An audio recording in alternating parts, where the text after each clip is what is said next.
A guy asked me recently, why do you talk about purpose so much?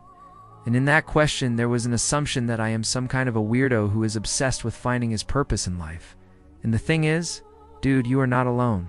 We all do it. We all try to find our purpose. We try to find our purpose because we want to control the chaos around us. Chaos in our lives is terrifying. It makes us feel really small and insignificant. It makes us feel like we don't matter. And we don't like that feeling. We're not okay with that feeling. So what do? We start looking for our purpose. We start looking for a grand reason why we are here. And once we find it, then it becomes our North Star. Then everything else in our lives, every decision we make, whether it's about what we eat, or who we date, or where we go, or how much money we make, everything else pales in comparison to that one big purpose that we have.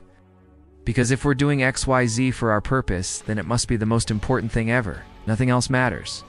And this is why people say things like, find your purpose, and then everything else will fall into place. But what if it's all just a bunch of BS?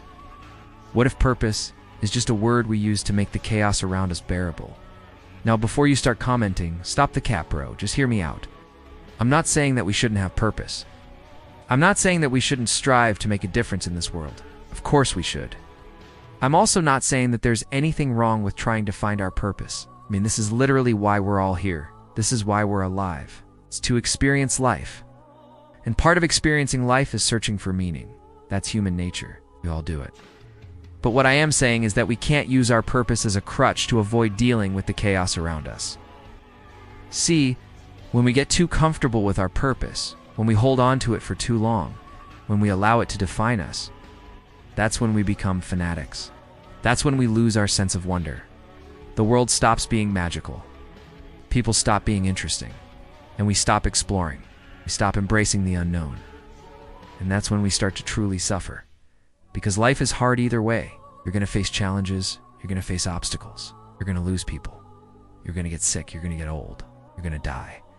So why not enjoy the ride while you're at it? Why not experience the world instead of running away from it? Think about it. When was the last time you just stopped and appreciated the absurdity of existence? When was the last time you just stopped and said to yourself, wow, I can't believe I'm here. Can't believe I'm alive. Can't believe that I get to experience all of this right now. When was the last time you did that? How long has it been since you've done that? More importantly, why don't you do it more often?